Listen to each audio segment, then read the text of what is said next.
In this video, I'm going to show you a step-by-step guide on exactly how to pay with your wallet on PS5. So the first thing we need to do is to just go into the PlayStation Store right here, as you can see, if you want to be able to buy a game, of course.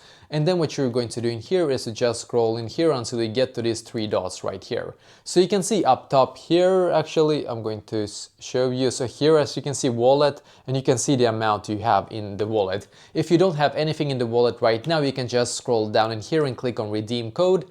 And in here you can redeem your 12 like if you have a gift card as an example, you can redeem it here, or you can also of course add funds to your wallet specifically in other ways.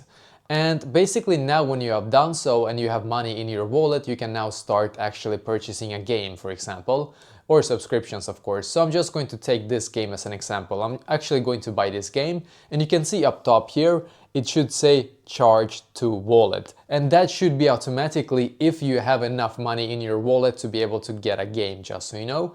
And then in here I'm just going to accept this one and then click on order and pay.